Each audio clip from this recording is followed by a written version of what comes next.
Malaysia student visa আসার জন্য যারা অপেক্ষা করতেছেন আপনাদের জন্য এই সংক্ষিপ্ত ছোট্ট একটি ভিডিওর মাধ্যমে আমি সব বলে দেবো। যারা বাংলাদেশ থেকে মালয়েশিয়াতে পড়াশোনা করতে আগ্রহী তাদের জন্য সর্বপ্রথম আমি বলবো, আপনারা যারা বাংলাদেশ থেকে মালয়েশিয়া পড়াশোনার উদ্যোগ নিচ্ছেন বা মালয়েশিয়া এসে কোনো একটা কলেজে আপনি পড়াশোনা করবেন, তাহলে আপনাকে সর্বপ্রথম রেডি করতে হবে আপনার পাসপোর্ট, এবং এই পাসপোর্টের মেয়াদ ন্যূনতম 18 মাস থাকতে হবে।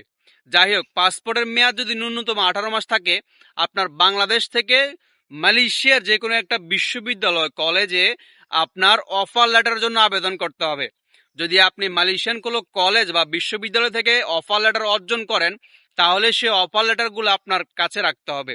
দেন সেকেন্ড, আপনি বাংলাদেশে এসএসসি অথবা এসএসসি পরীক্ষার রেজাল্ট শিট এবং সার্টিফিকেটগুলা দেখাইতে হবে বা শু করতে হবে। তারপরে আপনি যখন আপনার অফার লেটারগুলো মালয়েশিয়া থেকে অ্যাকসেপ্ট করবেন, সেইগুলা নিয়ে মালয়েশিয়ান হাই কমিশন যা বাংলাদেশে অবস্থিত তাদের কাছে জমা দিতে হবে। তবে হ্যাঁ, জমা দেওয়ার আগে আরো কিছু কাজ রয়েছে আপনার।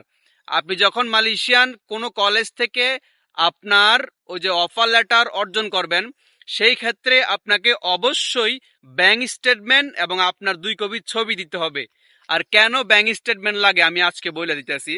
কারণ আপনি মালয়েশিয়াতে পড়াশোনা করার জন্য আসবেন, কাজের জন্য না কিন্তু। সো আপনার খরচ আপনাকে বহন করতে হবে। অবশ্যই আপনাকে ব্যাংক স্টেটমেন্টে কিছু টাকা অর্থ দেখাইতে হবে যে আপনি মালয়েশিয়াতে পড়াশোনা করার জন্য আসার পরে আপনার সমস্ত খরচ আপনি বহন করতে পারবেন কিনা, এবং কলেজের যে টিউশন ফিগুলো রয়েছে সেগুলা আপনি গ্রহণ করার মতো যোগ্য কিনা। যদি আপনি আপনার ব্যাংক স্টেটমেন্ট দেখাতে না পারেন, তাহলে আপনার ভিসা না পাওয়ার চান্স থাকে। আর যদি সম্পূর্ণভাবে আপনার ব্যাংক স্টেটমেন্টগুলা প্রমাণ করাতে পারেন যে আপনি মালয়েশিয়াতে এসে আপনার নিজস্ব সমস্ত খরচ বহন করতে পারবেন, তাহলে আপনার ভিসা ই ভিসা অ্যাপ্রুভাল হওয়ার চান্স রয়েছে। আরও কিছু ডকুমেন্ট আছে, সেগুলো হচ্ছে আপনার আইএল টেস্ট যদি প্রযোজ্য হয়, আর নয়তো MOI এর মাধ্যমে আবেদন করা যায়। যারা এসব বিষয় প্রফেশনাল তাদের সাথে যোগাযোগ করবেন। অবশ্যই আপনি মালয়েশিয়ান ট্যুরিস্ট ভিসা এবং স্টুডেন্ট ভিসা পাবেন।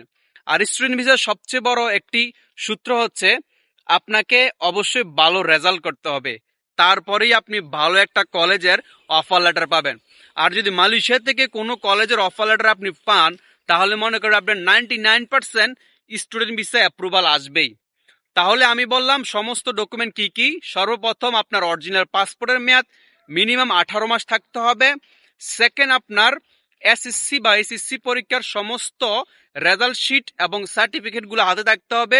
অ্যান্ড থার্ড, আপনার পাসপোর্ট সাইজের হোয়াইট ব্যাকগ্রাউন্ড ছবি থাকতে হবে। তারপরে আপনার ব্যাংক স্টেটমেন্ট অর্জন করতে হবে। তারপরে আপনার মালয়েশিয়া থেকে যে কোনো কলেজের ইনভিটেশন লেটার অথবা অফার লেটার অর্জন করতে হবে। সেইগুলো দিয়ে আপনি সুন্দরভাবে খুব সহজেই বাংলাদেশে থাকা মালয়েশিয়ান হাই কমিশনে অ্যাপ্লাই করে স্টুডেন্ট ভিসা অ্যাপ্রুভাল আনতে পারেন। আপনি যখন জমা দিবেন সমস্ত নথিপত্র, তখন তারা এগুলো যাচাই বাছাই করে যখন আপনাকে বুঝবে যে আপনি সত্যিই একজন স্টুডেন্ট এবং পড়াশোনার জন্য যাচ্ছেন মালয়েশিয়াতে, তারা আপনাকে 1 সপ্তাহের মধ্যে সিঙ্গেল এন্ট্রি ভিসা দিয়ে দিবে, মানে অ্যাপ্রুভাল করে দিবে। তখন আপনি খুব সহজেই মালয়েশিয়াতে সুন্দরভাবে স্টুডেন্ট ভিসা অ্যাপ্লাই করতে পারবেন এবং এখানে এসে কাজ করেও চলতে পারবেন, সমস্যা নাই। মালয়েশিয়াতে স্টুডেন্ট ভিসা আসার পরে অনেকে কাজ করে, পার্ট টাইম জব করে, তারপরে নিজের খরচ বহন করে। শুধু আপনাকে শুরু হয়তো এই ভিডিওর পরে আর আপনাকে আর কোনো ভিডিও দেখতে হবে না মালয়েশিয়া স্টুডেন্ট ভিসা আসার জন্য কি কি লাগে। সো আজকে এই পর্যন্তই। ভালো থাকবেন, সুস্থ থাকবেন।